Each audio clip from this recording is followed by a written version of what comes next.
ചില സമയത്ത് ഞാൻ ചോദിക്കും മ്യൂസിക് ചെയ്യാൻ മാത്രമേ അറിയുള്ളൂ, വേറെ ഒന്നും അറിയില്ലെന്ന് ഞാൻ ചോദിക്കാറുണ്ട്. ഒരു ടേബിൾ ഒന്ന് നീക്കാൻ പറഞ്ഞാൽ പോലും അതെങ്ങനെയാ നീക്കണ്ടേന്ന് അറിയില്ല.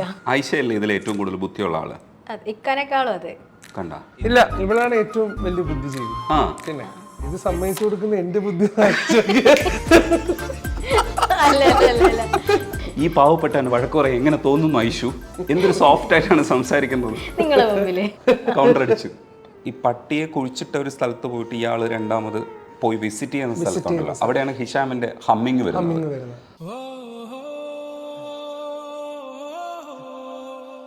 അഹമ്മദ് ഫസ്റ്റ് തന്നെ കമ്പോസ് ചെയ്യുന്ന സമയത്ത് അഹമ്മദ് പറഞ്ഞു ഹിഷാമെ ഹമ്മിങ് എന്തായാലും വേണ്ടാന്ന് പറഞ്ഞു. കാരണം ഹമ്മിങ് വരുമ്പം ഞാൻ മ്യൂസിക് ചെയ്ത ഒരു സാധനത്തിന് ഒരു ഹമ്മിങ് ബൈ ഡീഫോൾട്ട് വരും. അപ്പം ഹിഷാമിനെ മൈക്ക് മാറ്റി വെച്ചോ, അത് ആ മൈക്ക് ഇല്ലാതെ സ്കോർ ചെയ്താൽ. ഈ പട്ടീന്റെയും ആ കുട്ടീന്റെ റിലേഷൻ ഉണ്ടല്ലോ, ആ റിലേഷൻഷിപ്പിലായിരുന്നു നമ്മുടെ എന്റെയും ഗ്രിപ്പിംഗ് പോയിന്റ്. അതിന്റെ വയലിൻ വായിച്ചിട്ടുള്ളത് ഗോവിന്ദ് വസന്തയാണ്. അങ്ങനെയുള്ള ഫിലിംസ് നമുക്ക് ഇനിയും വരണം മലയാളത്തിൽ. ചിലർ ഈ പാട്ട് കേട്ട കാര്യം. കഴിഞ്ഞ ആഴ്ച ഈ പാട്ട് കുറെ പാട്ടുകൾ വെച്ചിട്ട് കരയുന്നുണ്ടായിരുന്നു. രാത്രി ഭയങ്കര കരച്ചിലായിരുന്നു. ഇടയ്ക്ക് കരഞ്ഞു പറയൂ കേട്ടോ, ഇതൊക്കെ കണ്ടിട്ടാണ് ഞാൻ മ്യൂസിക്കിലേക്ക് വന്നത്. എന്നിട്ടിപ്പോ ഇതൊന്നും ചെയ്യാൻ പറ്റുന്നില്ലല്ലോ. ദർശനയ്ക്ക് ഗുണപ്പെട്ടു, ഹൃദയത്തിന് ഗുണപ്പെട്ടു, ഹിഷാമിന് ഗുണപ്പെട്ടു. ഇത് ഐഷാമായിരുന്നേ കൊള്ളായിരുന്നല്ലേ ഐഷ? അങ്ങനെ ഒരിക്കലും ചിന്തിച്ചില്ലല്ലേ? തട്ടമിട്ടു ഞാൻ കാത്തുവെച്ചൊരേ മുല്ലമുട്ടിലൂറും അത്തറൊന്നു വേണ്ടേ. ഹിഷാം അബ്ദുൽ വഹാബും ഐഷു ആണ് നമുക്കിപ്പോൾ ഉള്ളത്. Hi hi. ഇന്ന് ഐഷുവിന്റെ ഊഴാണെന്ന് ഞാൻ പറഞ്ഞിട്ടുണ്ട്. ഈ പല്ലില് ചോര കണ്ടത് ഐഷു തല്ലിയതാ? എനിക്കറിയില്ല, ചെറിയ ബ്ലീഡിംഗ് കമ്പാണ്. ഞാൻ നോക്കിയപ്പോ പാവപ്പെട്ടവന്റെ പല്ലില് ചോര. ഐഷു ആണെങ്കിൽ ഞാൻ സോഫ്റ്റ് ആയിട്ടുള്ള ഒരാളായിട്ടാണ് ഐഷുവിനെ ഞാൻ മനസ്സിലാക്കണേ. മാനേജറാണ്, ഇടയ്ക്കൊക്കെ വരട്ടുമെങ്കിലും പക്ഷെ ഞാൻ അങ്ങനെയല്ല കരുതിയത്. അതുകൊണ്ടാണ് റെഡ് കളർ ഡ്രസ് ഇട്ടിട്ട്. ഈ ഭക്ഷണത്തിന്റെ കാര്യത്തിലല്ലാതെ വേറെ എന്ത് കാര്യത്തിലോ ഉടക്ക് ഐഷു? ഫുഡിന്റെ കേസിലുള്ള ശാസനയാണ് ഏറ്റവും കൂടുതൽ. അതല്ലാതെ പ്രതി മച്ച് ബാക്കിയൊക്കെ പ്രയർ, നിസ്കാരം, പിന്നെ എന്താ പറയാ, സമയത്തിന് എണീറ്റ് വരില്ല, ഹെൽത്ത്, വേറെ ഒന്നിനും പറയാ, വേറൊന്നിനും വഴക്കുറയില്ല എന്ന് മാനേജർ പറഞ്ഞു. ബാക്കിയൊക്കെ നമ്മള് പിന്നെ വർക്കിൽ എന്തെങ്കിലുമൊക്കെ ഒരു ഇതാവുന്നുണ്ടെങ്കിലൊക്കെ ഞാനൊന്ന് ഡൗൺ ആയി കഴിഞ്ഞാൽ ഞാനൊന്ന് പറയും.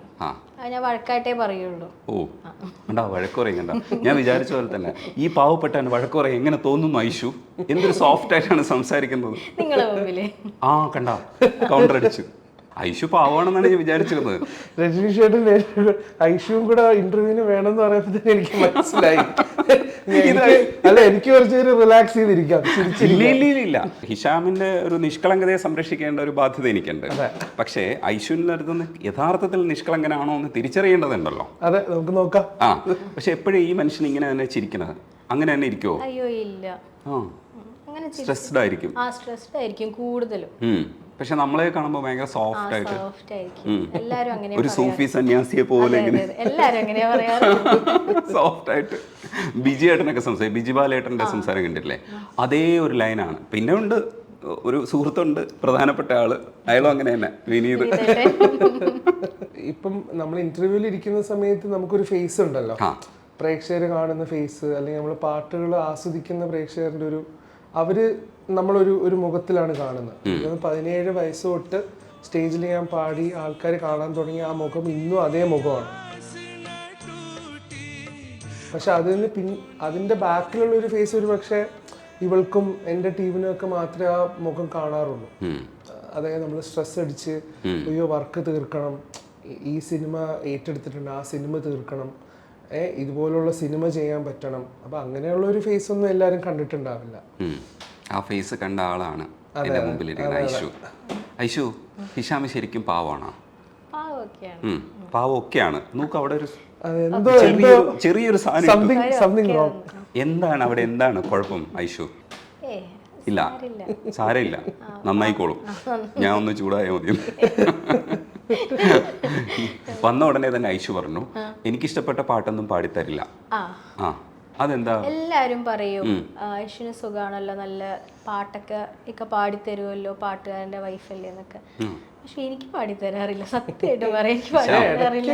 ഇടയ്ക്കൊക്കെ ഇത് കേൾക്കുന്ന സമയത്ത് ഞാൻ ആ വിഷമം ഒന്ന് തീർക്കാനായിട്ട് പെട്ടെന്ന് പാടും. ഇപ്പൊ കഴിഞ്ഞ അഭിലാഷത്തിലെ സോങ് എനിക്ക് ഭയങ്കര ഇഷ്ടമായി. അപ്പൊ ഞാൻ കൊറേ ആയി പറഞ്ഞ് നിക്ക് അതൊരു റീലൊക്കെ ആയിട്ട് ഇന്നിപ്പോ ഇവിടെ പാടും. അഭിലാഷത്തിലെ സോങ്ങിലായിരിക്കും നമ്മൾ തുടങ്ങുന്നത്. അവരാ പാട്ട് വെച്ച് തരും എനിക്ക്. ആദ്യം അത് പാടാം. ആദ്യം ഓരോ കടങ്ങളായിട്ട് നമുക്ക് തീർന്നു പോകും. എന്നിട്ട് എന്റെ കുറെ കടം ഉണ്ട് കേട്ടോ. തീർച്ചയായിട്ടും. പകലിരവുകളുടെ റബ്ബ് ഇഹ പരമിലും തുണറബ്ബ് ഉടലിനുടയോ റബ്ബ് റബ്ബോടിന്നിൽ ഹുബ്ബ്. ഹിഷാമിൻ്റെ വോയിസിന് ഭയങ്കര ഒരു പ്രത്യേകതയുണ്ട്. ഇപ്പോൾ ദാസാറിൻ്റെ ശബ്ദത്തെ നമ്മൾ ആഘോഷിച്ചുകൊണ്ടിരുന്ന ഒരു കാലഘട്ടത്തിൽ പലരും വരുമ്പോഴത്തേക്കും നമ്മൾ ആക്സെപ്റ്റ് ചെയ്തിരുന്നില്ല. പക്ഷേ ഇന്നെന്ന് പറയുന്നത് ഇത്തരത്തിലുള്ള ഹസ്കി വോയിസസിനെ നമ്മൾ എത്രത്തോളം പ്രൊമോട്ട് ചെയ്യാൻ പറ്റുമോ അത്രത്തോളം. ഇൻസ്റ്റയിലൊക്കെ ഏറ്റവും കൂടുതൽ പോകുന്നത് അത്തരത്തിലുള്ള പാട്ടുകളാണ്. അപ്പോൾ ഹിഷാമിൻ്റെ വോയിസിന് അങ്ങനെ ഒരു ഇതുണ്ടെന്ന് ഇപ്പോൾ റഹ്മാൻ സാർ അന്ന് പറയുന്ന സമയത്ത് നമ്മളാരും ഇങ്ങനെ അക്സെപ്റ്റ് ചെയ്തിരുന്നില്ല. അപ്പം അന്ന് അത്തരം ഒരു ലെജൻഡ് പറയുന്ന സമയത്ത് ഹിഷാമിന് ശരിക്കും എന്തായിരുന്നു അന്ന് തോന്നിയത് മനസ്സിൽ? അന്ന് ഇപ്പം റഹ്മാൻ സാറിൻ്റെ അടുത്ത് വോയിസ് ടെസ്റ്റിന് പോകുമ്പം സാറ് പറയുന്നു you have A voice with a heart എന്ന് പറഞ്ഞു. എന്നിട്ട് സാറ് പറഞ്ഞു കീപ് നോക്കിങ് ഓൾ ഡോർസ്. പിന്നെ ഇപ്പം ഹൃദയത്തിൻ്റെ ഓഡിയോ CD ദുബൈയിൽ വെച്ചിട്ട് ഞാൻ കൊടുക്കുന്ന സമയത്ത് സാറ് പറഞ്ഞു ഹിഷാമിൻ്റെ മ്യൂസിക്കിനെ കുറിച്ച് എല്ലാവരും സംസാരിക്കുകയാണ്.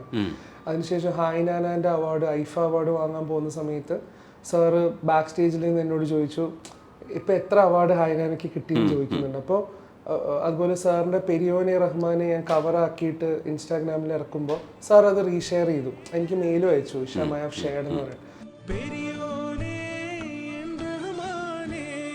അപ്പോൾ എനിക്ക് തോന്നുന്നു ഈ സഞ്ചാരത്തിൽ ഒരു പക്ഷേ ഇവരൊക്കെ മ്യൂസിക് ജീനിയസസ് ആണ്. അപ്പം അവർക്കൊരു പക്ഷേ ആ കഴിവ് അവർക്ക് തിരിച്ചറിയുന്നുണ്ടാവാം.